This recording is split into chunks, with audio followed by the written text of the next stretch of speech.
السلام عليكم. أهلًا بيكم. الفيديو اللي فات كنا اتكلمنا عن الumbrella sampling وكنا عملنا بيه كنا عملنا الtutorial اللي هو بتاع الalgorithm اللي هو الخاص بالألزهايمر، اللي هو كنا عبارة عن 5 chains وكنا بنفصل chain من البروتين. طبعًا ال5 chains متصلين ببعض بnon covalent interactions، فكنا بنفك واحدة من ال4 الباقيين، وده كان في الفيديوهين اللي فاتوا. عرفنا إزاي بنعمل اللي هو الpotential of main force، نحسب الenergy بتاعة الارتباط أو الdelta G يعني بين الفك أو بين الstate اللي هو كان في الsolvent كان لوحده منفصل يعني، والstate اللي هو كان مرتبط مع باقي البروتين. وقُلنا هنجرّب system جديد آآ tutorial يعني تاني على على الumbrella sampling. تمام.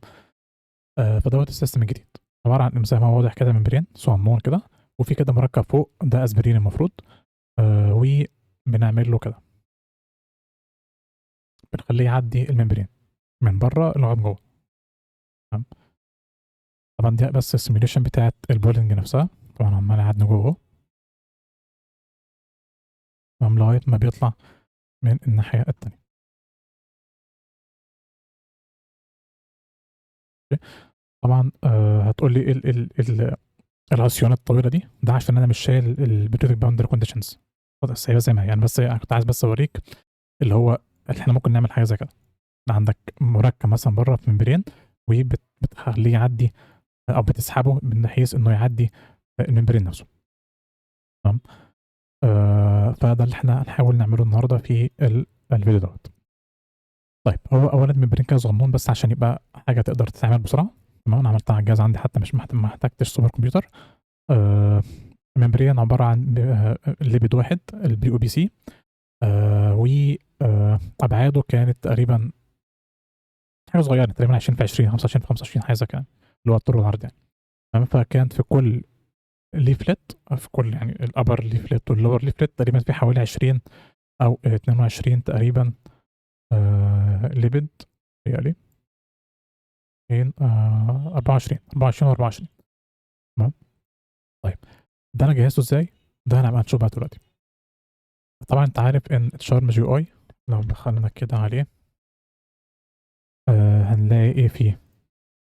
بعد ما نعمل إيه، في على الشمال كده في الmembrane builder. الmembrane builder ديّة فيها شوية اختيارات جوّاها من ضمنها حاجة اسمها bilayer builder، فده اللي أنا استخدمته علشان أبني الmembrane ده. طبعًا أنت ممكن تستخدمه لو أنت عايز تعمل أي membrane لو عبارة عن bilayer يعني.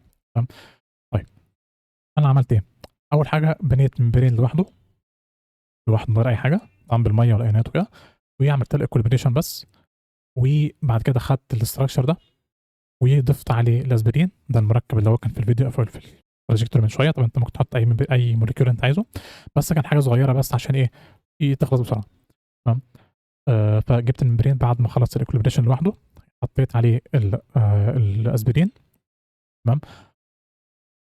وسحبته. طبعًا الكلام بسيط. ماشي. عايزين بقى نعرف ده حصل إزاي.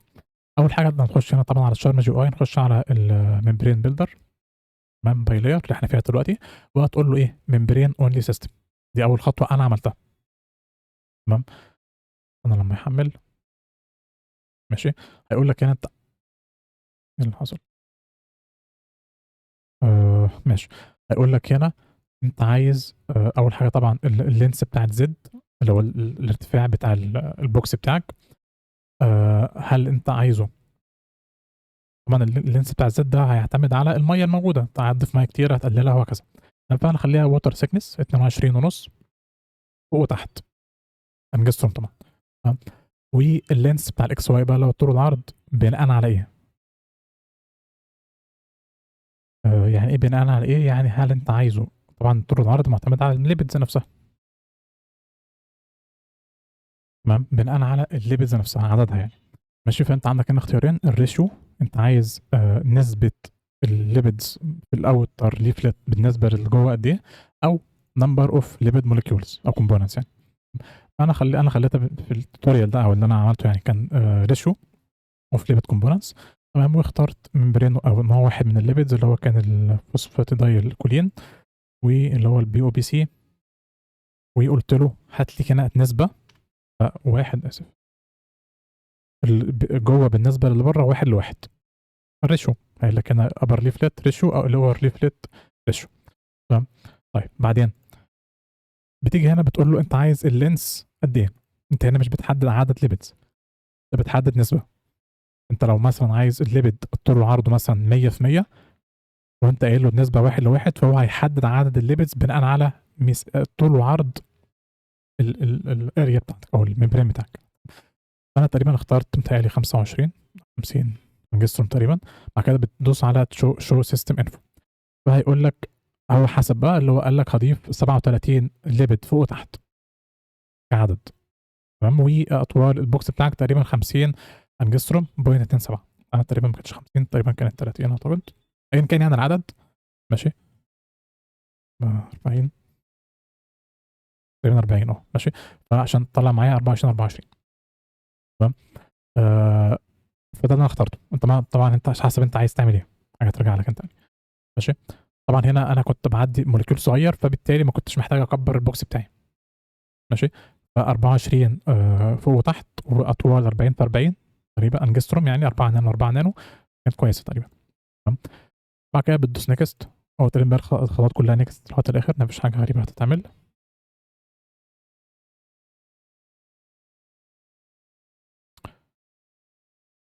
ماشي هنوقف لغايه ما يخلص الخطوه.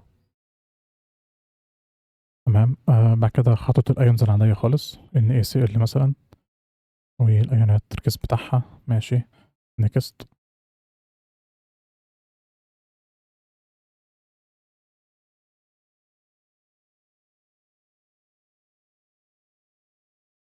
نوقف لغايه ما يخلص. ماشي الخطوه دي مفيش اي حاجه نيكست بس. بعد كده هنوقف تاني ونيكست تالت.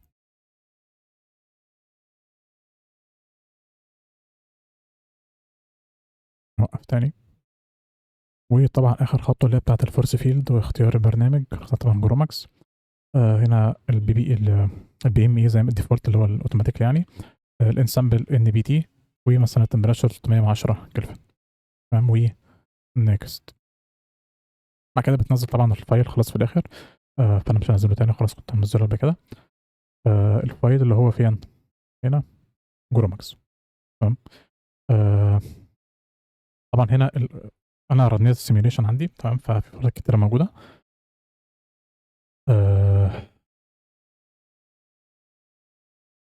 فين الملف الاصلي؟ سيمبل ممبرين تقريبا هو ده. هو ده. ماشي. فدي الفايلات اللي تبقى موجوده او اللي بتنزل من الفايل اللي بينزل من الشارمز يو اي يعني. هنا عشان هو ممبرين بيبقى فيه اكتر من خطوه ايكوليبريشن يعني حوالي 6 خطوات ايكوليبريشن. تمام. اللي بيختلف فيهم بيبقى عليهم ريسترين يعني. لو احنا ماشي مثلا الخطوه الاولى بتبقى ريسترين عالي شويه يعني. نبص عليها. رتب بالديت بين 6 1. طيب افضل. بين الام تي بي 6 0 الاول. ماشي. تمام. ده المينيمايزيشن العادي بتاعنا. تمام. بيبقى عليه ريسترين هو على الليبيدز حاططها هو على الليبيد. تمام. 6 1 ديت اللي هي اول ايكولبريشن طبعا لسه في ريسترين لسه زي ما هو تقريبا نفس القيم 1000. 6 2 الريسترين قل شويه. وهنا طبعا في الخطوتين دولت NVT. تمام. 6 3 قل شويه. تمام. هنا بقى NBT. تمام. 6 4 وهكذا قل الريسترين يعني خطوات تسلسليه في نقص الريسترين او اضافه البريشر. تمام. ده مش موضوعنا دلوقتي. دي الفايلات اللي هي نزلت من تشارمز يو اي من الممبرين بيلدر. حلو. حلو. طبعا بتعمل ايه بقى؟ بترن. ما فيهاش حاجه دي. انت دلوقتي انت ممبرين بس مش اي حاجه. فانا عايز اظبطه الاول اكوليبريت امينوايز اظبطه زي ما هو يعني بصوره كويسه. تمام. وبعد كده هاخد على الممبرين ده واضيف عليه الاسبرين بتاعي. تمام. فاحنا عملنا بس الاكوليبريشن لغايه 6.6. ده الفايل الاخير بالدايمنشنز بتاعت البوكس بتاعي طبعا عشان حاجه صغيره. تمام. خدت انا 6.6 ديت ورحت عملت ايه؟ رحت مسحت منها كل حاجه ميه وايونات وسبت بس فيها واحد BOBC. ليه؟ انت عايز تعمل ايه؟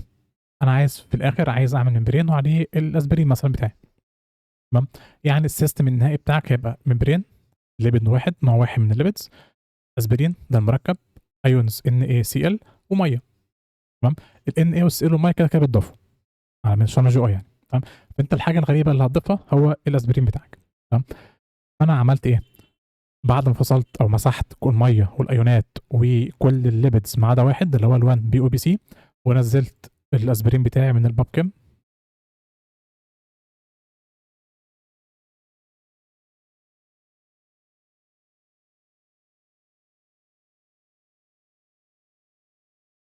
هاسحبه على ماشي، آدي الأسبرين بتاعي من الPubChem 3D طبعًا، تمام، رُحت عملت إيه بقى، دمجتهم يعني فتحت دوّة على ده ودمجتهم في آآ فايل واحد اللي هو ده، ماشي، طبعًا هنا في حاجة غريبة برّه بس يعني مش ماشي، تمام، الأسبرين والBOPC اللي هو الواحد دوّة، تمام، طيب إيه الفايل دوّة؟ ده اللي هو كان ممبرين كامل والأسبرين في المكان الصح بتاعه. طيب واحدة واحدة كده في الخطوات، إحنا دلوقتي عملنا ممبرين شرنا شوية عادي خالص next لغاية الآخر نزّلته minimize عملت minimize وequilibration ووصلت لآخر خطوة اللي هي 6.6 ده فيها مَيّة أيونات ممبرين، فتحت الفايل ده ضيفت منه 1-BOPC تمام، بعد كده نزّلت الأسبرين المركب بتاعي ورُحت عشان أضيفهم أجمّعهم مع بعض تمام، ببايمون عادي.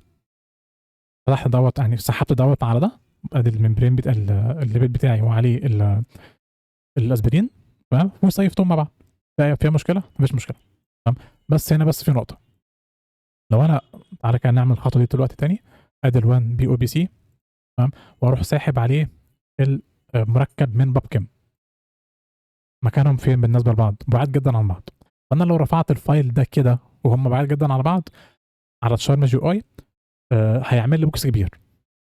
تمام، فهياخد وقت في خطوات التجهيز، على الرغم إن هُم 2 molecules بس عشان هُم بعاد عن بعض. أنا عايز أقرّب بس المركب بتاعي من الممبرين عشان لمّا أرفعه على Charm GUI يبقى حجمه box صغير، فيخلّص معايا بسرعة. تمام، ليه هارفعه على Charm GUI هنأجل ده دلوقتي، نقول بس إزاي تسحب أو تعدّل أو تعمل ماشي تسحب أو تعمل translation لمثلًا المركب ده تقرّبه شوية من الليبيد أو الmolecule بتاعك. تمام. طيب في كذا طريقة، في طريقة ببايمول وفي طريقة بسامسون، سامسون ده إحنا كنا استخدمناها في الفيديوهين اللي فاتوا أو الفيديو اللي قبل اللي فات يعني، علشان كنا بنعمل روتيشن للبروتين بتاعنا ونضبط الchain تبقى في الdimension اللي أنا هاسحب فيه، تمام، فدي طريقة ودي شُفناها المرّة اللي فاتت، هتبقى نفس الفكرة برضه هنعملها برضه دلوقتي هنا، هتبقى يعني أسهل شوية، هنا في الطريقة بتاعة بايمول بأوامر أو أمر واحد يعني بتقول له translate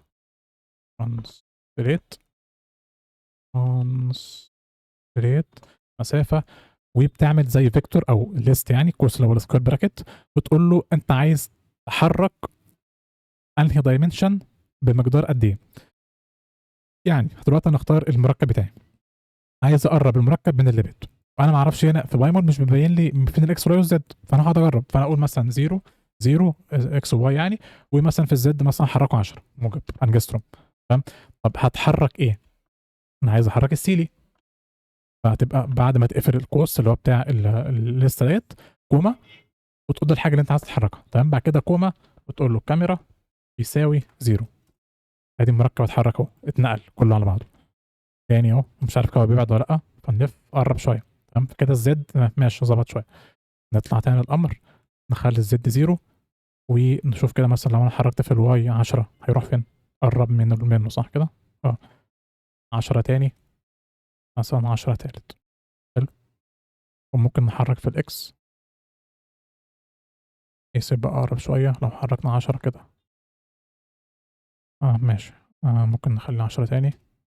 يعني المسافة يعني قريبين من بعض، أقرب من قبل كده، دي طريقة، تقعد بقى تغيّر أرقام وتقعد تلعب تمام، الطريقة التانية بسامسون أسهل بكتير طبعًا تمام، نفتح سامسون الجميل ده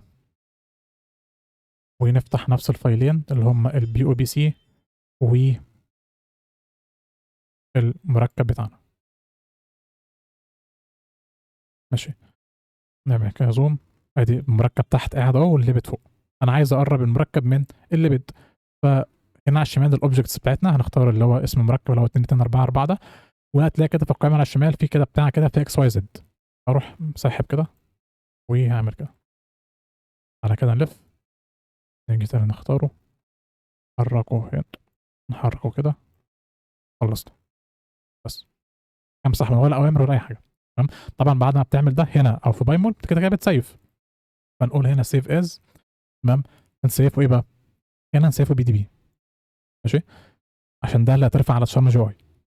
ماشي، فين البي دي بي بتاعنا؟ فين البي دي بي؟ بي دي بي فهتسميه اسم وهي تروح رافعه على شارم جي اي. تمام، سواء في بايمول او بسامسونج.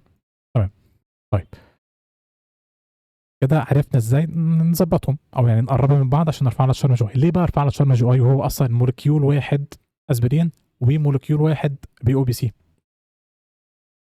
نرجع تاني للسؤال اللي احنا قلناه من شويه، انت السيستم اللي انت عايزه النهائي عباره عن ايه؟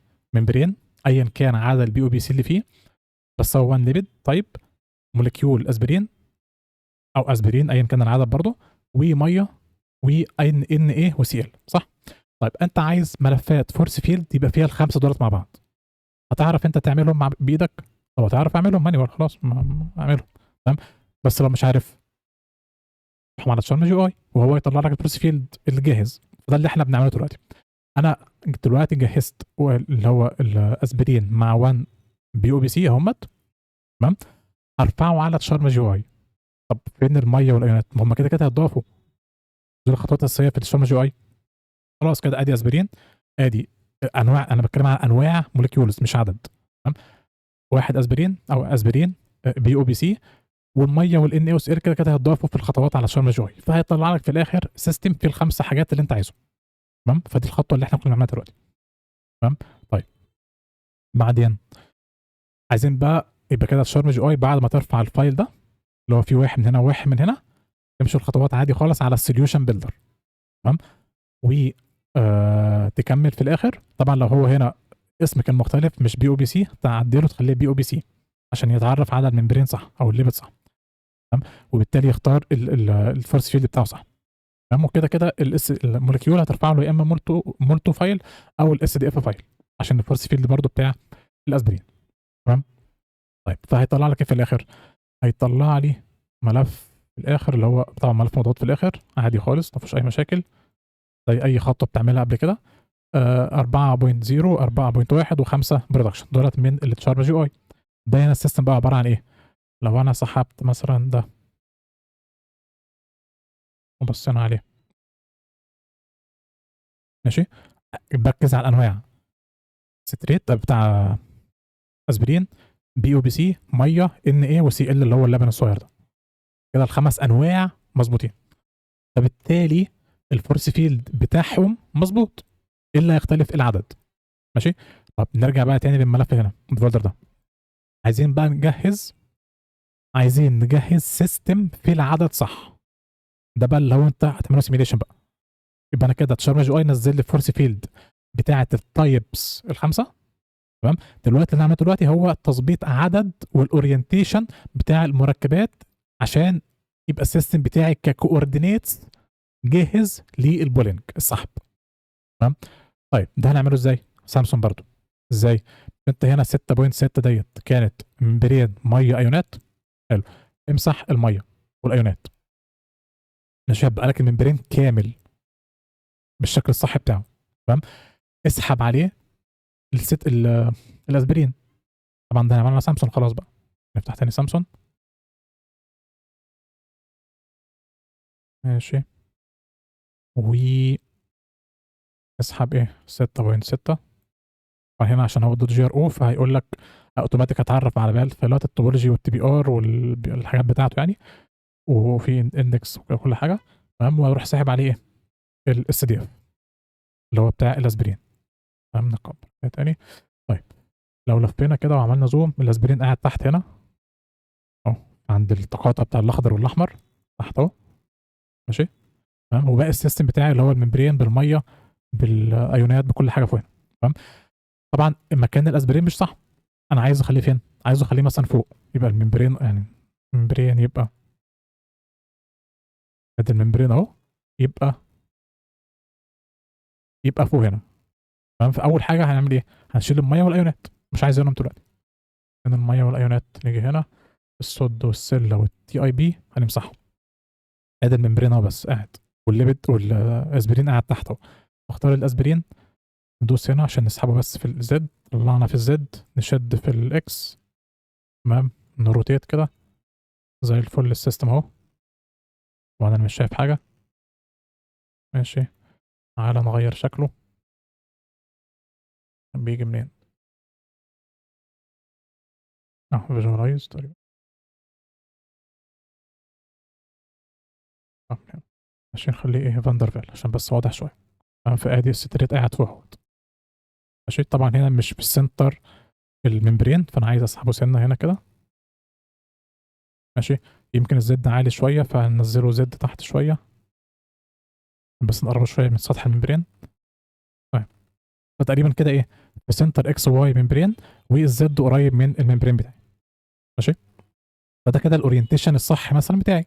انا هسحب من فوق لتحت. ماشي. في الزد يعني نيجاتيف زد. تمام. فده كده ظبطت الاورينتيشن. نفس الكلام فايل سيف از، هنسيف ايه بقى؟ هنا سامسونج بيسيف جرو، هنسيف على طول جي ار او بتاعنا عادي. فين الجي ار او؟ اهو جرو، ويروح مسيفه. ده كده الاورينتيشن الصح. تمام. فانا كنت عامل ده قبل كده فمش هعمله تاني، اللي هو ده اهوت. ماشي. ممبرين بتاع الاسبرين قاعد فوق اهو، نص الممبرين تقريبا اكس وواي. آه. ماشي ماشي، في بوند كده غريبه شويه بس ماشي. تمام. فالممبرين قاعد فوق، الستريت قاعد فوق اهوت، ونص الممبرين. ماشي. طيب. والبوند دي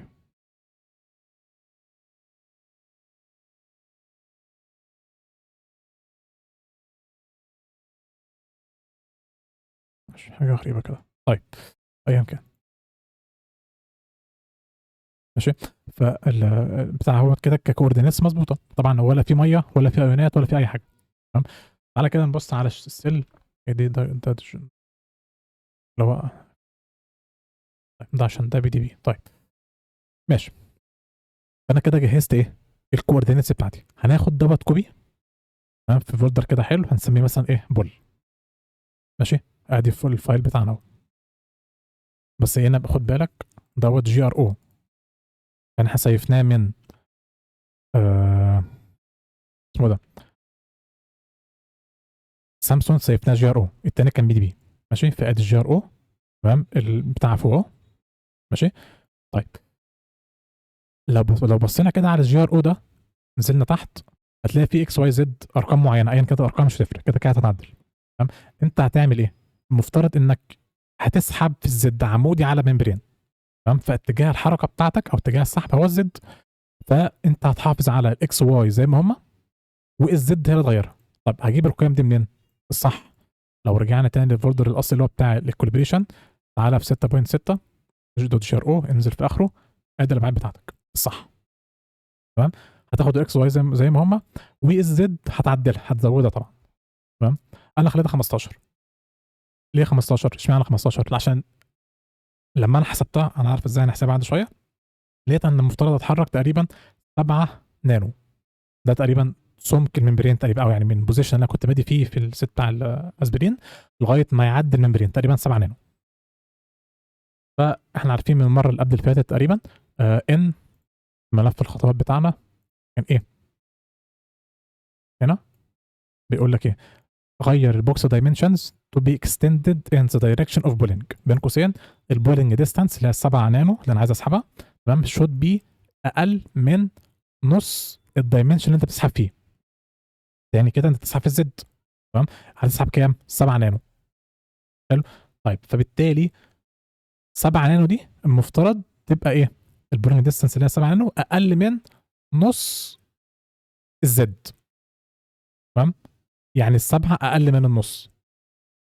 تمام. فيبقى الكامل بتاعك الزد ايه؟ 14 او اكتر، صح؟ فانا خليته 15 زياده، انا 1 نانو احتياطي. تمام؟ طيب فده كده ايه؟ الدايمنشن بتاع الزد، الاكس والواي زي ما هم، عشان نحافظ على البوكس بتاعي لازق في حدود الممبرين في الاكس والواي. تمام؟ ده لو فتحناه كده على بايمول بالزد الطويله دي، ودوسنا لفينا كده شويه، قلنا له ايه؟ هو ادي البوكس بتاعي. شايف الزد عامله ازاي؟ طبعا هو بيزيد في اتجاه واحد، الموجب. ليه الموجب؟ عشان تحت هنا في الركن ده اوريجن 0 0 0، يمين موجب اكس، في وسط في سمك الشاشه واي، في ارتفاع الشاشه لفوق ده الزد موجب. فلما لما زودت الزد الموجب، فانا كده ابعاد البوكس اللي فوق طلعتها لفوق، مش بيزود في الناحيتين فوق وتحت، لا بيزود في اتجاه واحد. تمام؟ حلو جدا. طيب يبقى كده البوكس مثلا ابعاد البوكس تمام، ظبطت معايا، ظبطتها. تمام. طيب انا ملاحظ حاجه دلوقتي، ان السيستم ملزوق تحت تقريبا، عايز اطلعه فوق شويه. ليه؟ عشان لما اسحب الستريت تحت ويوصل لحدود، يقرب من حدود البوكس تحت، ما يعديش البوكس. فانا عايز اطلع كل سيستم لفوق. دي زي ما قلنا من شويه، او زي ما شفنا من شويه، ممكن تعملها في بايمول، في سامسونج، بس هنا نعملها فين؟ خليها في سامسونج احسن. تمام. آه ازاي في سامسونج؟ هتفتح سامسونج عادي، تشد لي الجي ار او دوت،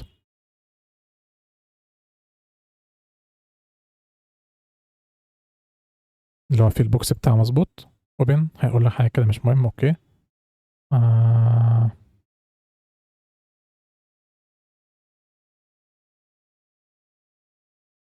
طيب نشد تاني، انا مش عايزين الطوبل، معلش. اوكي ماشي، ده كده الجي ار او بس. أوكي. انا عايز اعمل ايه بقى؟ عايز كل السيستم كله يطلع لفوق. تمام.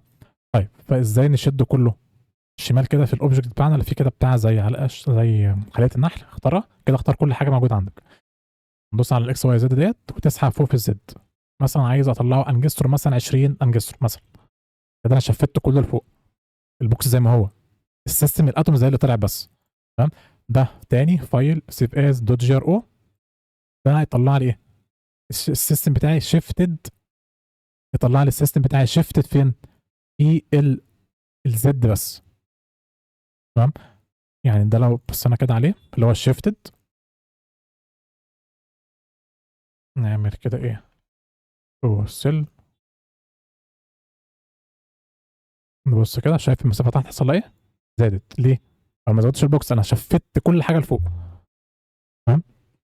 طيب فدي طريقه بسامسونج. الطريقه الثانيه في بايمول، الملف الاصل اهو، فاكر الامر بتاع الترانسليت؟ انت هنا بقى عايز زد بس، مش عايز ولا اكس ولا واي، فانت هتقدر هنا تتحكم. ترانسليت انا عايز 0 0 0 0، والزد مثلا عايز اطلع في الموجه مثلا 10 انجستر 1 نانو. تمام. عايز تحرك ايه؟ عايز احرك كله. طيب والكاميرا بتساوي 0.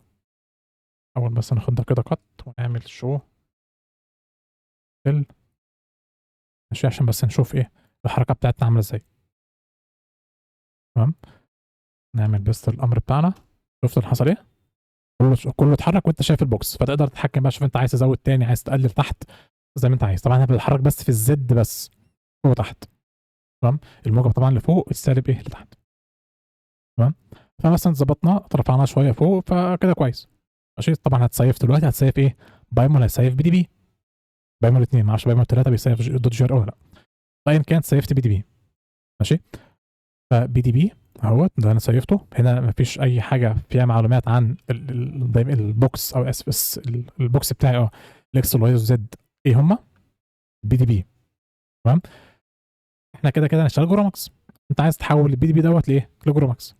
كده انا جهزت ايه؟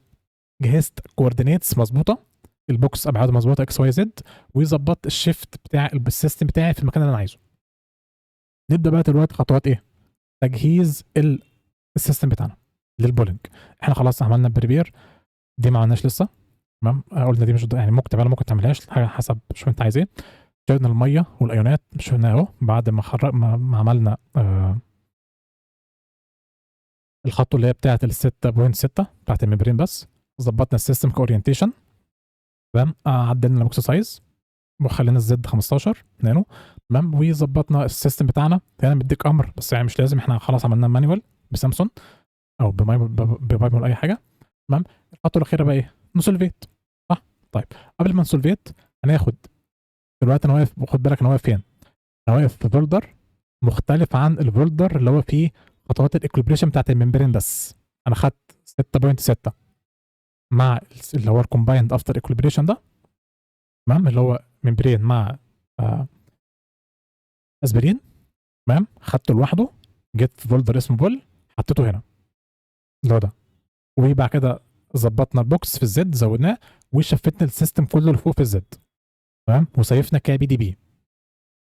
هنفترض احنا سيفنا بي دي بي، عملنا بايمر عشان نقدر نشوف السيل بتاعتنا ونتحكم في ارتفاع الحركه بتاعت السيستم بتاعنا في الزد، وانا شايف حدود السيل بتاعتي. تمام. طيب بايمر قلنا سيف بي دي بي، فانا دلوقتي عايز احول البي دي بي دوت دوت جي ار او. هنفتح الجروماكس بتاعنا. ماشي. ونطلع بقى ايه الامر بتاع ايه التحويل ده. ماشي. اللي هو ايديت كونف. ايديت كونف هياخد جي ام اكس طبعا. ايديت كونف الاف اللي هو الكومبايند افتر اكوليبريشن شيفتد اللي هو الدوت بي دي بي. تمام. هيطلع لي نفس الاسم مثلا دوت جي ار او او ايا كان الاسم اللي انت عايزه. تمام. تعالى كده هنعمله نرنه دلوقتي اهو. ماشي. طلعه لك. طبعا هنا بيقول لك ورنينج مفيش 3 دي دايمنشنال بريودك بوكس. تمام. ده احنا هنضيفه دلوقتي، بس الاول تعالى نبص على الفايل اهو. خلينا مفيش اي حاجه. تمام. لو بصينا كده عليه هنا البوكس بتاعنا ايه 000، فطبعا عايز يتعدل. نعدله منين؟ فاكر الارقام اللي احنا اخترناها من شويه اللي هي دي، تاخدها زي ما هي بكل بيست وتحطها تحت، مفيش اي مشكله. اوكي. وتسيف طبعا. حلو. حلو. فكده عملنا ايه؟ عملنا جي ار او في البوكس بتاعنا مظبوط، والسيستم بتاعنا متشفت فوق اللي هو ده كده لو فتحناه دوت جي ار او وقلنا شو ماشي. نعمل كده ونبعد السيستم بتاعنا في مسافه تحت حلوه، وفي مسافه فوق برضو ايه كويسه. ماشي. بعد كده الخطوه بقى تجهيزيه عاديه خالص. طبعا هنسولفيت الاول، بعد كده هنضيف الايونز ونعمل لنا ايه ملف اندكس فايل. تمام. ما فيهاش اي مشكله. طبعا مع تغيير اسامي الفايلات. هنا مثلا ده اللي هو الانبوت فايل اللي هو مرتبط بهنا كومبايند افتر ايكوليبريشن شيفتد دوت جي ار او. دي هي الاوت. ماشي. تعالى نعملها عشان في تعديلات. هي كده كده قلناها مره الفيديو اللي قبل اللي فات، بس يعني هنعملها تاني. ماشي. يعني تذكره يعني. ماشي. ده هيسولفيت فهديله ال combined after equilibration shifted dot gro solve new مثلا. ماشي. طيب هو انت خدت بالك هنا في توبل دي ما قلناش جت من التوبل ده؟ توبل جه من، فاكر الفايل اللي هو كان عباره عن اسبرين 1 بي او بي سي؟ فاكر ده؟ اه فاكره. ماله؟ لما رفعناه على شارم جي اي على السوليوشن بيلدر وكملنا لغايه الاخر نزل لي فولدر فايل مضغوط. الفايل ده فيه ايه؟ فيه ده التبار والطوبل. ايه دولت؟ الفورس فيلد الكامل بتاعي. هناخدهم من هنا بره هنا. ده الطوبل اللي انا عدلت فيه اللي هو كان مكتوب في الفايل هنا. طبعا انت عارف ان الطوبل دوت فيه عدد كل مولكيول عدده كام، والفورس فيلد بتاعت كل حاجه. تمام. طيب فالسولفيت هياخد الدوت جي ار او، هيضيف للميه وهيطلع لي ده وهيعدل في الطوبل ده. تمام. بس خد بالك بقى هنا. اوكي. خد بالك. نيجي تاني هنا نعيد الخطوات. نطلع دولت. اوكي. ريبليس. تمام. ده كده الطوبل اللي هو نزل من الشارج جوه على طول. في اخره قايل لك بي او بي سي واحد، اليو ان كي الليجند بتاعي تمام واحد، وصوديوم كلورايد وميه. انا دلوقتي ولا صوديوم ولا كلورايد موجودين في السيستم ده. نكومنت. ونسيف. نيجي تاني هنا نعيد السولفيت، مفيش أي مشكلة. قال لك ضفت كام مَيّة؟ 5406 جزء مَيّة اسمهم إيه؟ سول. تمام؟ لو أنا جيت في التوبل هنا كده بصيت عليه أهوّة. ماشي؟ طيب إيه التعديلات اللي هنعملها؟ هنغيّر ده لTIP3. تمام؟ وتعالَ كده نفتح الsolve new كده عشان عايز أوريك حاجة حلوة. ده membrane صح؟ طيب equilibrated. تمام. شايف اللي في النُص هنا؟ ده إيه؟ اللي جوّه الmembrane ده إيه؟ مَيّة. وده ينفع؟ وده ما ينفعش صح؟ طب ليه ضاف مَيّة هنا؟ علشان دي كان فينا فراغات مناسبة يتضاف فيها مَيّة، وده اللي بيتعمل. فأنا عايز أشيل المَيّة اللي في النُص. تمام؟ عايز أعمل إيه؟ عايز أشيل المَيّة اللي في النُص. تشيلها إزاي؟ بإيدك؟ تقعد بقى تختار واحد وتشيل؟ لأ. VMD. أنا طبعًا باقول لك الطريقة السهلة. مش دي الطريقة الوحيدة. تمام؟ نجيب الVMD بتاعنا، نسحب الsolve new ده اللي هو فيه المَيّة جوّه الmembrane أهوّة. نعمل كده zoom، شايف في مَيّة هنا جوّه، جزء مَيّة أهو. تمام؟ فأنا عايز أشيل المَيّة دي. فهنا في أمر ممكن نستخدمه. راح فين؟ ده. في الVMD طبعًا. نيجي هنا graphics representation بدل all تعمل ده. شُفت حاجة؟ لاحظت حاجة؟ ما فيش حاجة اختلفت صح؟ تعالَ كده نقسّمه جزء، جزء. إيه اللي حصل هنا؟ أنا هنا باقول له إيه؟ Z أكتر من 50 and Z أقل من 70 وRes name sol. يعني هات لي أي atom الZ coordinates بتاعتها أكبر من 50 وأقل من 70 وبتنتمي للمَيّة. جاب لك إيه؟ المَيّة اللي في النُص. طبعًا أنا اخترت 75 ليه؟ قعدت أجرّب لغاية ما اخترت أبعاد مناسبة تبقى يعني يجيب لي بس المَيّة اللي جوّه الtail بتاع الmembrane. ماشي؟ طب أنا عايز ده، أنا عايز أمسح ده، بمعنى أصح عايز أختار كُلّه ما عدا ده. ماشي؟ بس قبل ما نختار كُلّه ما عدا ده، عايز أوريك حاجة هنا. شايف في كده نقطة هنا؟ في نقطة هنا رمادي شايفها؟ صغيّرة مش باينة أوي. ماشي؟ في برضه واحدة تانية هناك أهي. دُولة إيه؟ دُولة hydrogen atoms مش molecule مَيّة. فأنا عايزه أي atom لوحدها يجيب المولكيول الخاص بيها. تمام؟ فديّة اللي هي الsame residue as. أنا لو خدت دي كده copy، جينا هنا، عملنا هنا paste، شُفت اللي حصل؟ جزيء الatoms اللي هي كانت دي، بُص الatom اللي فوق دي، المولكيول اللي فوق لوحدها. أنا دلوقتي هاشيل الsame residue as. بُص هيحصل إيه؟ كده atom، كده مولكيول مَيّة. فأي atom لوحدها هيجيب لك المولكيول الكامل بتاعها. وده صح. أنت عايز تشيل جزيء مَيّة، مش عايز تشيل atom من مَيّة.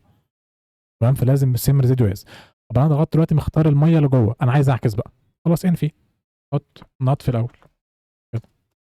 اختار لك كُلّه ما عدا المَيّة اللي كان مختارها دلوقتي. ده أنا عايز أسيّفه بقى. صح كده؟ ده كده الatoms بتاعتي مضبوطة من غير المَيّة اللي في التيل. كليك يمين هنا save coordinates، طبعًا هتسيّف هنا GRO على طول، مش كل شوية هنقعد نبدّل. وتيجي هنا تختار الselection اللي أنت محدده وتقول له save. تمام؟ save. سيّفت، حلو. بعد ما أسيّف، تعالَ نسيّف يالّا عشان يحصل حاجة. ماشي، هنسميه إيه بقى؟ correct بس نsolve new.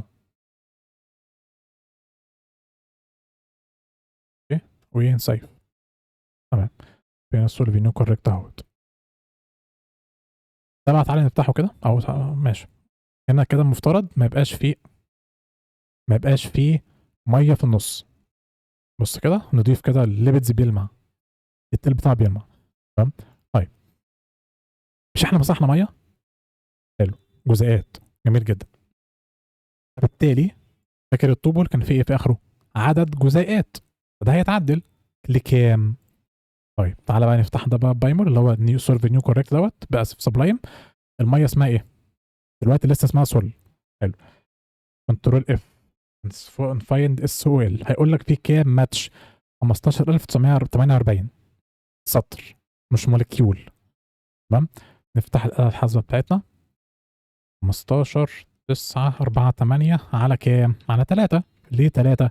عشان المولكيول فيه 3 atoms. تمام؟ قال لك كام مولكيول؟ 5 3 1 6. ده جزيئات المَيّة اللي باقية. تيجي هنا 5 3 1 6 ونسيف. كده عدلنا الميه كعدد.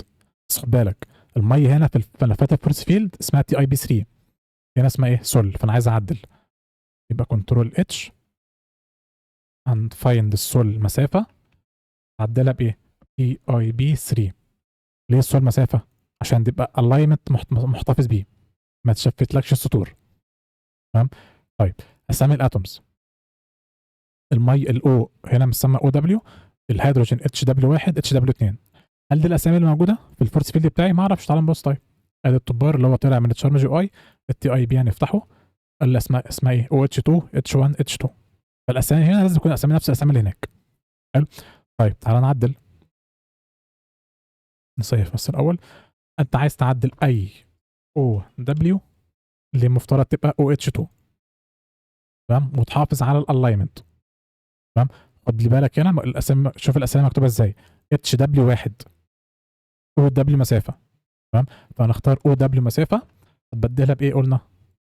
او اتش 2. او اتش 2 ريبليس. ماشي. كنترول اتش تاني، هنبدل اتش دبليو 1 وخلينا التاني الاول، ماشي، بي اتش 2، وفي مسافه الاول عشان يبقى محتفظ بالالاينمنت. تمام. بعد كده ات او اتش 1، او اتش 1 اتش دبليو 1 اسف، اتش دبليو 1 مبدله بايه؟ ب اتش 1، وطبعا في مسافه الاول. تمام. ونسيف. يبقى انا كده ظبطت جزيئات الميه، اسم صح نفس في الفورس فيلد، واسامي الاتوم صح. نتاكد، نيجي هنا سولف نيو كوريكت نفتحه. الميه واضحه اهي، مفيش ميه جوه في الممبرين. تمام. وادي بتاع الاسبرين قاعد فوق في الميه. تمام كده، تمام جدا. يبقى دي كده الخطوه ايه؟ بتاعه السولفيشن، وظبطت هنا العدد. حلو. نقفل ده دلوقتي، نيجي تاني هنا. ماشي. الايونز لازم تطلع التي بي ار الاول. تمام. فهنيجي هنا نعمل بس، ماشي، نعدل اسامي الفيلات. الام دي بي هو ماشي. احنا قلنا سولف نيو كوريكت، ماشي، سولف نيو جي ار،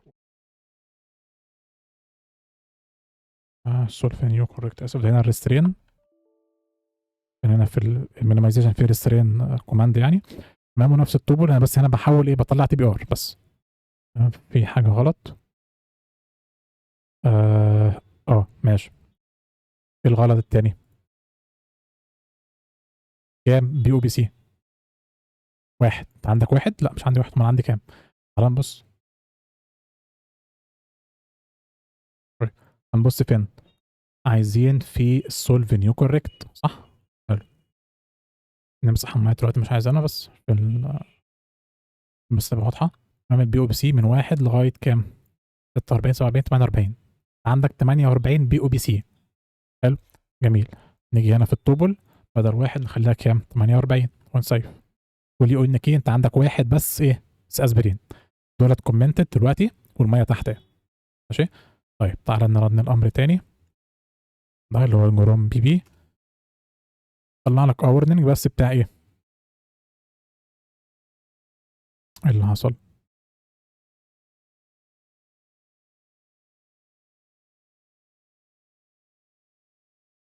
مم. في اتومز مش مظبوطه.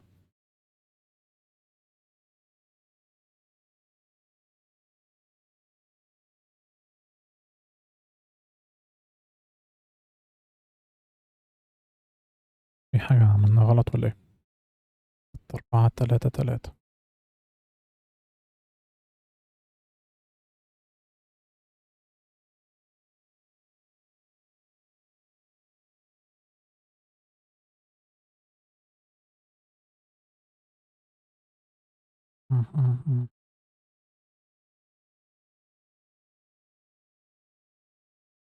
و 6 4 3 7.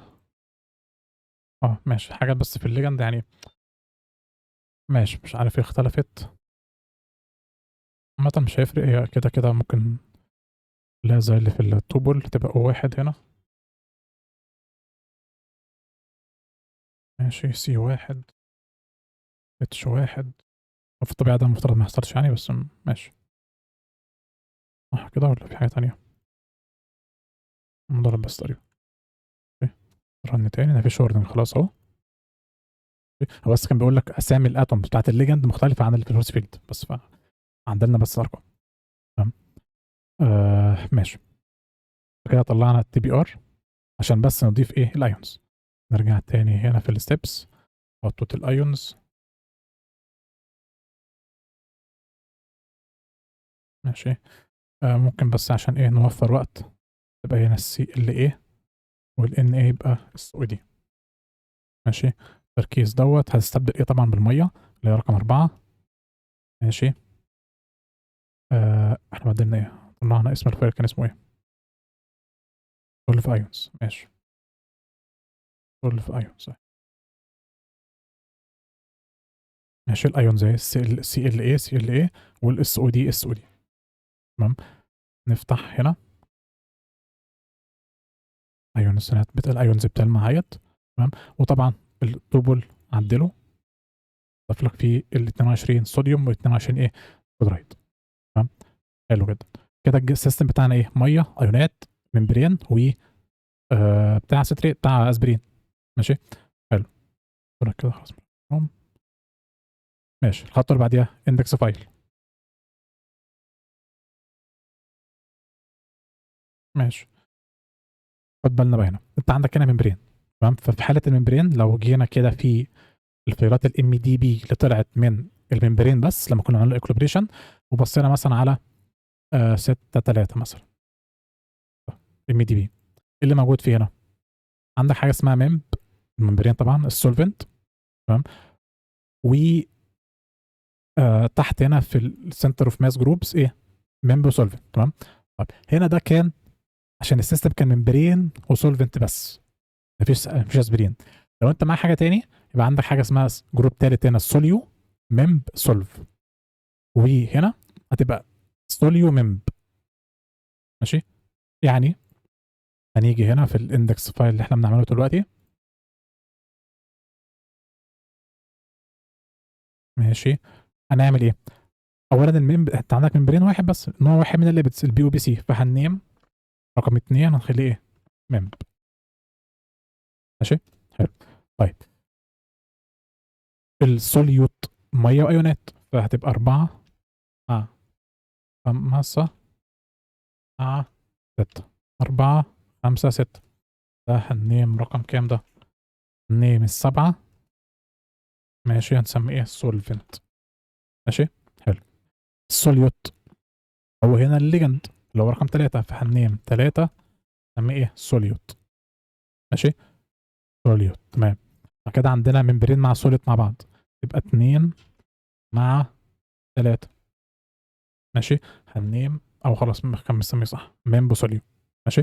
طيب فأنت كده عندك memb لوحده، solute اللي هو الligand لوحده، الsolvent مَيّة صوديوم كلورايد، وجروب بس الممبرين مع الsolute مع بعض. Q عشان نسيّف وquit وenter. ماشي. عملنا الindex file. بعد كده نبدأ بقى minimization وequilibration. فين الأوامر بتاعتنا؟ هنا تقريبًا. دُولة. تمام. هنrun الminimization عادية خالص. تمام. وequilibration عادي خالص بنفس الأوامر ما فيش أي مشكلة. وبعد ما بيخلّص دُولة هنعمل بقى الpooling. تمام. طيب أو نبُص على الMDB بتاعتهم 4.0. ماشي. هنا في restrain على إيه؟ على الbackbone. إيه بقى الbackbone هنا؟ ما أنت ما عندكش بروتين صح؟ طيب تعالَ نبُص هنا كده إيه الbackbone ده. لو بصينا على آسف الmembrane نزلنا في آخره، عندك إيه؟ حاطط على الheavy atoms بتاعة الmembrane اللي هو الlipids يعني.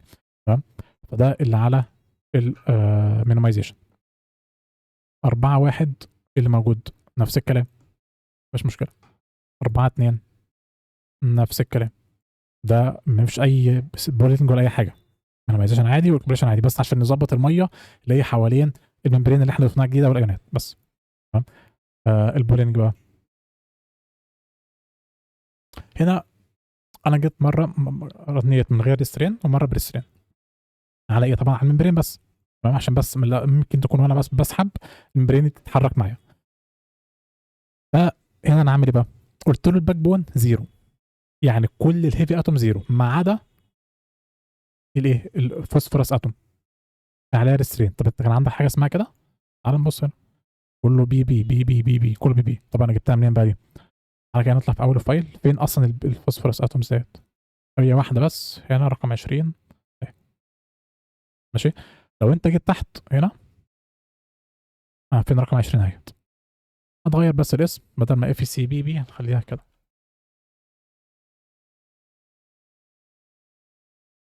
بس كده. وهي بس عشان الاينمنت عملنا كده بس. حلو. بس فلما تيجي هنا في البول ام دي بي تقول له ده زيرو، كده مفيش ريسترين على كل الاتومز بتاعت الممبرين ما عدا البي بس. طبعا هنا كومنت.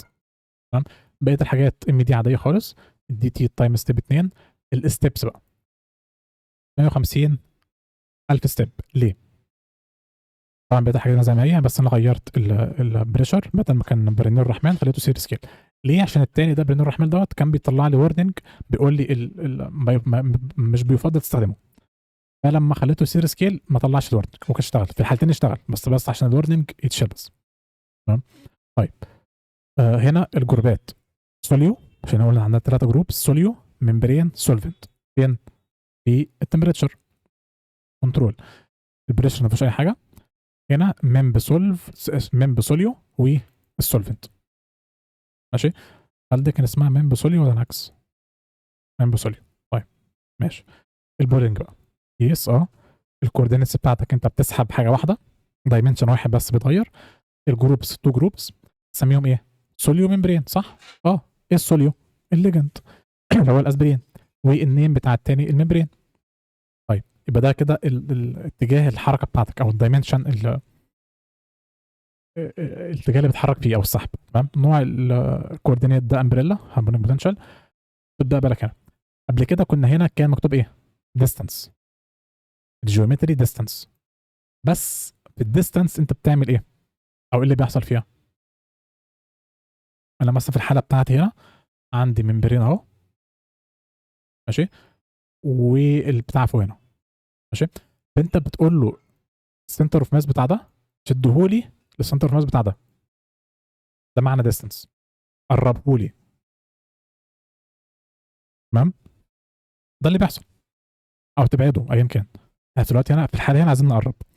لو كان بيبعد ما كانش يبقى فيها مشكله، لكن هنا عشان انت بتقرب، فالمسافه اللي هنا مثلا نفترض كانت 3 في الاول، هتسحب 2 1 0. بعد كده لما تعدي هتبقى بالسالب، ما ينفعش تبقى بالسالب. ماشي. فعشان كده غيرناها، بدل ما هي ديستانس خلينا ايه؟ دايركشن، اتجاه حركه. بس انت تتحرك في انهي اتجاه؟ انت هنا مفترض هتحركه تحت، اللي هو النيجاتيف زد. هتحددها ازاي؟ هنا بول كورد واحد فيكتور، ده خاص بالجيومتري اللي اسمها دايركشن. 0 اكس 0 واي سالب 1 زد، انزل لتحت. دي كومنتد، دي كانت موجوده قبل كده. تمام. طيب الكوورد جروبس بين 1 و2. ماشي. طيب الكوورد ستارت يس. الريت بقى خد بقى بالك هنا، سالب 1 من 100. قبل كده كانت موجب 1 من 100 او كانت مكتوبه كده يعني. ليه سالب؟ عشان ده بتحرك لتحت. تمام. طيب هل انا دلوقتي انت عايز تعمل ايه؟ عايز تحرك الاسبرين من فوق الممبرين يعدي الممبرين يطلع من الناحيه الثانيه. فالمفترض في مسافه معينه تمشيها. المسافه دي لما انا حسبتها، او يعني تقريبا 7 نانو من المكان اللي كان بادي فيه لغايه ما يعدي الممبرين يطلع من الناحيه الثانيه. تمام. طيب فدي السرعه بتاعتك ايه؟ 1 من 100 نانو لكل بيكو. طب انت عندك هنا كام المده بتاعت السيميوليشن او البولينج؟ كام بيكو هنا بقى؟ 650 الف ستيب في 2 من 1000 بيكو، يعني هنا 700 بيكو. هل 700 كافيه؟ تعالى نحسبها. طيب 700 بيكو. ماشي. 700 في 1 من 100، على كده نحسب 700 في 0.1 كام؟ 7 نانو هم ده انا كنت عايز احركه. تمام. فعرفنا ازاي بنحسبها. طبعا انت ممكن تزود السرعه وتقلل الوقت فوق، بس ما تضمنش بقى، ممكن لو زودت السرعه قوي يحصل يعني، عارف اللي هو كأنك ضربت طلقه كده، استجابه الممبرين للسحب او لدخول البتاع ده مش هتبقى كويسه. تمام. دي كنا اتكلمنا عنها قبل كده في التوتوريال بتاع المره اللي فاتت، اللي هو البيبر بتاعه البروتين ده. كانوا غيروا كذا سرعه وشافوا ان اعلى سرعه ساعتها عندهم ما كانتش فيها فرق بينها وبين اقل سرعه غير الوقت بس، نفس الشكل بتاع السحب او الفورس بتاعت السحب يعني. تمام، فانت ممكن تعمل كده، تقعد تغير كذا فورس، تمام، وتشوف مين احسنهم او مين اسرعهم يعني، ايا كان يعني مش تفرق. تمام. ده بس توتوريال يعني. هنا 1 سبتها زي ما هي بتاعت المره اللي فاتت. تمام. وغيرت بس الستبس بتاعتي، فدي 700 بيكو يعني هيمشي تقريبا 7 نانو في خلال الفتره دي. تمام. الفورس كونستانت 1000 زي ما هو، هتسيف الاكس والاف قد كل كام ستيب 500 500. ليه؟ عشان تساوي لك التسييف اللي هنا، التراجكتوري، الاكس تي سي. تمام. طيب لغايه هنا ده كان شغال قبل كده في البروتين. هنا لا، لازم تضيف دورت، او انا احتاج اضيف دورت. كان بيطلع معايا ايرور، فلما ضفتهم اشتغل عادي. تمام. دي كنا اتكلمنا عنها قبل كده في المرات اللي فاتت. اللي هو اتوم اندكس في السنتر اوف ماس بتاع الجروب اللي انت بتسحبها. هنا كان قال لك مشكله فين؟ في الممبرين، عشان كده غيرت الرقم بول جروب 2 واخترتها 20. ايه 20 دي؟ لو انت جيت هنا فتحت ال فينه فين سولف ايونز مثلا، وجيت في نص الممبرين اللي هو كان فيه المشكله بتاعتنا. تمام. واخترت ده الليبيد اللي هو كان في نص الممبرين. ماشي. طيب رحت عملت ايه؟ رحت اخترت الاتوم اللي هي الفوسفورس اللي فيه دي. ماشي. طب رقمها كام؟ انا ما اعرفش. بايمون هتروح قايل له اندكس مسافه سيلي، هيقول لك انت اخترت رقم اي اتوم رقم كذا 20، كده انا كتبتها 20. تمام. طيب طب الاتوم هنا 20، وبرده معاها ديت اللي هو بول بي سي ريفرنس بريف ستيب سنتر اوف ماس، يس، عشان دولت مع بعض يعني مش هيطلع ايرور. لو انا كتبت دي بس كان بيطلع لي ايرور، فكان بيقول لي في الايرور ضيف لي ديت خليها يس، فضفتها له يس، اشتغل عادي وسحب زي ما شفنا في الفيديو في الاول خالص. تمام. فنرن بعد ما عملنا التعديلات بتاعتنا اللي نعدل هنا. ماشي. تمام. لما رنيت ديت طلع لي التراجكتور اللي احنا شفناها في الاول، اللي هو كان دوت برو يو اس هنا وبول اكس تي سي.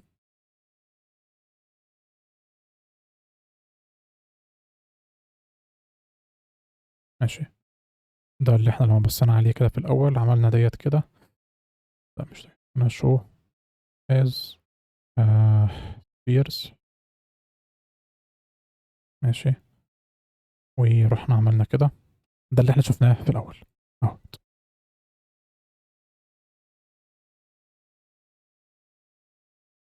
ادي بتاع اهوت ستريت بتاع الاسبرين، عمال يخترق الممبرين اهوت لغايه ما طلع من الناحيه التانيه. طب ليه انا حطيت الستريت على الفوسفورس؟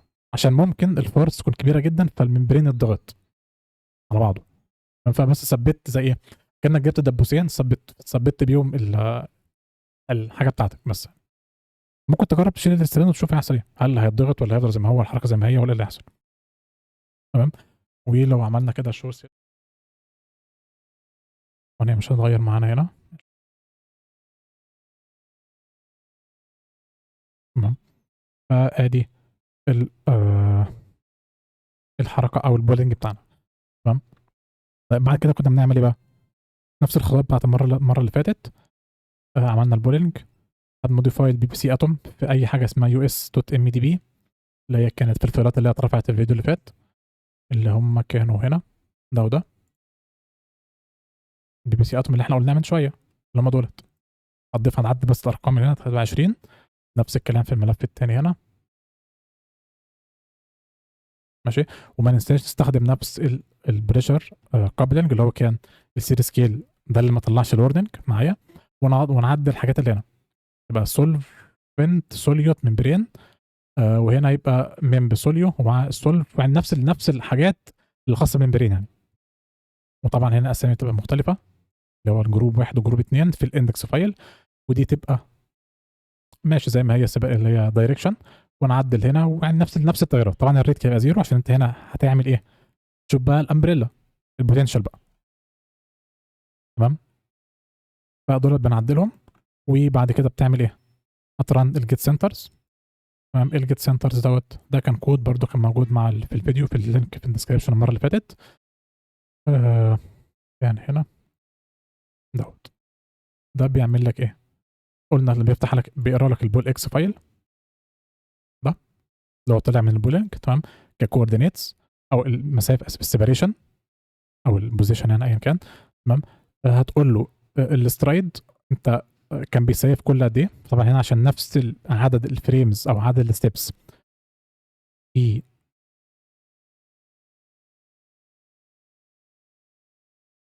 ده تسييف الاكس والاف بتاع البولينج هو نفس الكوردينيتس هنا، تمام. فهنقول له ايه؟ انها واحد. احنا تعالى نرن كده الاول بس عشان نفهم ايه اللي بيحصل. طبعا ده قلناه قبل كده بس يعني نقوله تاني. انا واقف فين دلوقتي؟ في اليو اس بايثونايه جيت سنتر، ماشي. طبعا هو خلاص قرا عشان هو الفايل معاه في نفس الفولدر. السترايت هيبقى واحد عشان انت نفس الريت، تمام. النمبر اوف ويندوز انت عايز تطلع لي كام فريم؟ مثلا قلنا 35 مثلا، عايز 35 صوره او 35 تراجكت او فريم، تمام. فادي السيبريشنز بتاعتك يبدا ب 3.3 موجب كده 3.09 2.8 2.6 2.4 2.2 2.0 تقريبا ماشي 2 من 10 تقريبا يعني. دي مثلا كويس. انت مثلا راضي بالمسافات دي لغايه هنا؟ حلو. هتقول له ايه؟ هتقول له يس، وتقول له ايه؟ اوكي. فيروح مسيف لك او مطلع لك اوردرات زي دي، تمام. طيب احنا مش هنرنها عشان انا رنتها قبل كده. مفترض هنا بيعمل لك ايه؟ ماشي. مفترض هنا بيعمل لك الفولدر، بياخد لك التوبل، مفترض يبقى برضه التوبل موجود هنا بره، تمام. بياخد لك اليو اس اللي احنا قلنا المفترض هنعدلهم، تمام، وفولدر التبار والاندكس نيو اندكس، تمام. كل ده بينسخهم لك جوه كل فولدر من الفولدرات دي. تاني ناخد الحاجات هي برضه عشان تبقى واضحه. ده وده والنيو اندكس نحطهم جوه هنا، ونرجع ناخد ده وده.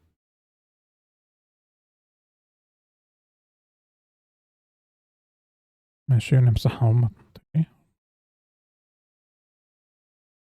ماشي نيجي هنا. صح طفلته.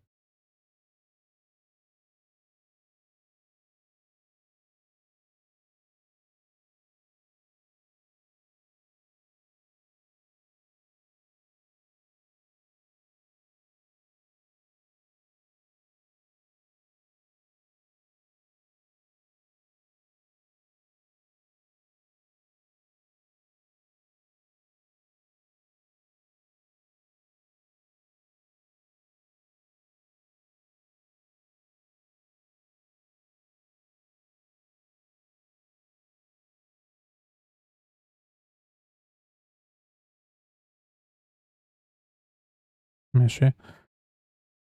بايثون بايثون ايه جيت سنتر الاسترايد واحد، وقلنا مثلا 35 تقريبا، قلنا 30 تقريبا 35. ماشي اوكي. مسافات كويسه يس، تمام. ده عمال يطلع لك هو فولدرات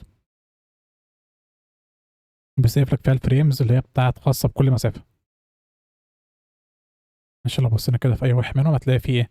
الفريم اللي عليها الدور، ملفات اليو اس، البري الاكوليبريشن واليو اس نفسها، التوبل، الاندكس والتبار. ناقص بس ايه؟ الاس اتش. طبعا ده كان ليه سكريبت تاني بينسخه جوه، فده مش هنتكلم عنه خلاص. كنا اتكلمنا عنه من المرات اللي فاتت، تمام. فدي كده كانت ايه؟ تجهيز السيستم ممبرين مع مولكيول مثلا عايز تعديه، والبولينج، تمام. تعالى كده نبص على البول اكس مثلا لو تترسم، شوف شكلها عامل ازاي.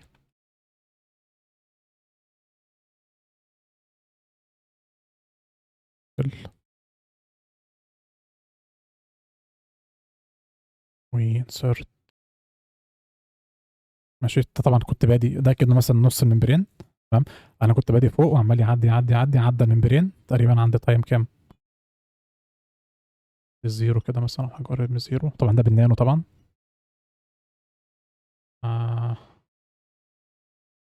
129 الفريم رقم 329. تقريبا كده عدى نص الممبرين. ماشي. احنا لو جينا فتحنا البول مثلا هنا وجينا بصينا على ايه البول اكس تي سي، قلنا كام؟ 329 300. امسح المية لليو ان كي تو از بيرز، بس ايه نلونه احمر كده بس واضح. ماشي، يعني تقريبا ماشي 129 يعني هنا تقريبا في نص الممبرين اهو. تمام، بعديها بقى بدأ المسافة تبقى ايه؟ بالسالب، لو عدى بقى نص الممبرين اللي هو سنتر اوف ماس، من سنتر اوف ماس ده بسنتر اوف ماس ده. تمام، فالمسافة بقت ايه؟ بالسالب لغاية ما طلع ايه؟ الناحية التانية كانت 3.7 بالناحية التانية، وفوق انا كنت بادئ 3.2، فتقريبا اتحرك كام؟ 6.9 صح كده؟ يعني لو جمعنا دي كده ده زائد 3.73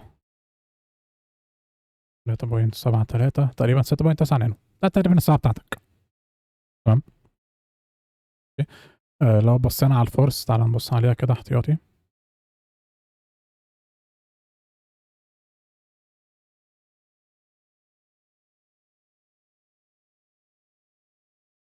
insert. ماشي، فده شكل الفورس بتاعتك. تمام. آه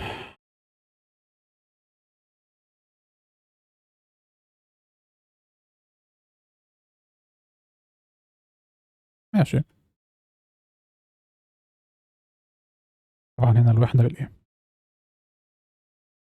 الوحدة بكيلو جول لكل مول لكل نانو. تمام. آه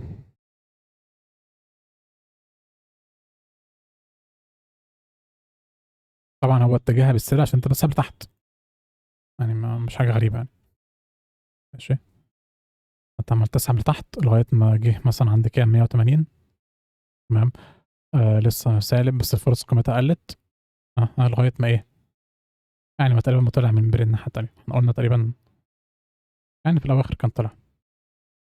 تمام. فده كده ايه؟ عملية البولينج نفسها. طبعا بعد كده بتروح عامل بقى الويندوز بتاعتك دي.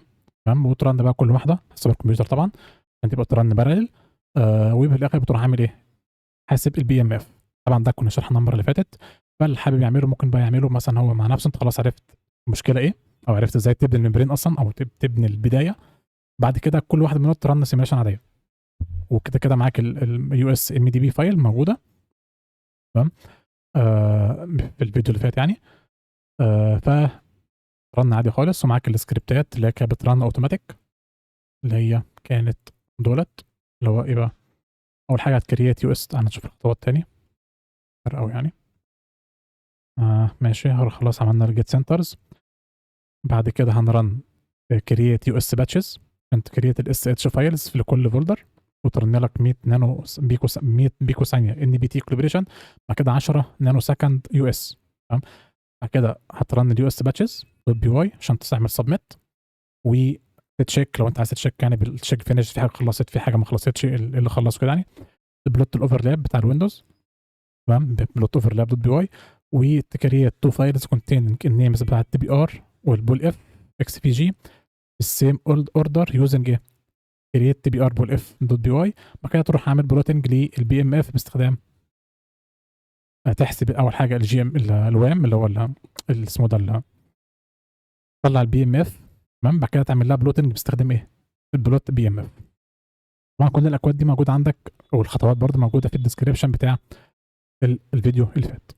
بس ده كان مجرد مثال لسيستم جديد ملوش تقريبا توتوريال على اللي هو بتاع جاستن دوت. كان بس مجرد متهيألي يعني كان مجرد ممبرين بس، وانت بتسحب تشيل منه. ما كانش في حاجه ليها علاقه بالممبرين مثلا مع حاجه بتخليها تعدي منه. تمام. فانا حبيت اعمل ده عشان حاجه بقى يعني حاجه مختلفه، حاجه ملهاش خطوات قبل كده موجوده يعني.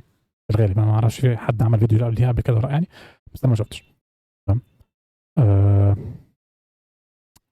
فديت كده ايه التوتوريال بتاع لو انت عايز تعمل مثلا ممبرين وتعدي. طبعا لو انت بقى بتسحب العكس يعني هو اصلا لفوق انت عايز تسحبه لفوق ما اعرفش ليه يعني، بس ايا كان يعني مثلا ممبرين ماشي كده، ده كده هنبص عليه من فوق. عندك مثلا بروتين هنا وفي مثلا مولكيول مرتبط بالبروتين وعايز تسحبه او تفكه من البروتين، فكده تسحب في اتجاه، كده انت هتبص بقى مع البروتين فانت عايز تبعده عن البروتين. تمام، نفس الفكره برضو نفس الحاجه بس السيستم بس يبقى مختلف، اللي هو البروتين بس تضاف فيه، بس نفس الخطوات. تمام، نفس الكلام لو انت عندك بقى بروتين نفسه وليجند فيه وعايز تفكه، هي اكنك بالظبط نفس التوتوريال اللي فات بتاع الخمسه تشينز، وعندك تشين بتفكها، هي بالظبط مفيش اي تعديل فيها في الغالب يعني. تمام، اتمنى تكونوا استفدتوا، يكون الفيديو ايه كان كويس كده حلو. طبعا الخطوات كتيره شويه بس يعني ايه محتاجه هي سهله، المشكله في الايرورز، لو طلع ايرورز بس هتبقى دي المشكله. تمام، لكن كخطوات هي فكرتها سهله يعني. ممكن كده معاك الاكواد هتسهل عليك طبعا حاجات كتيره جدا في الخطوات يعني بتاعت العمليه.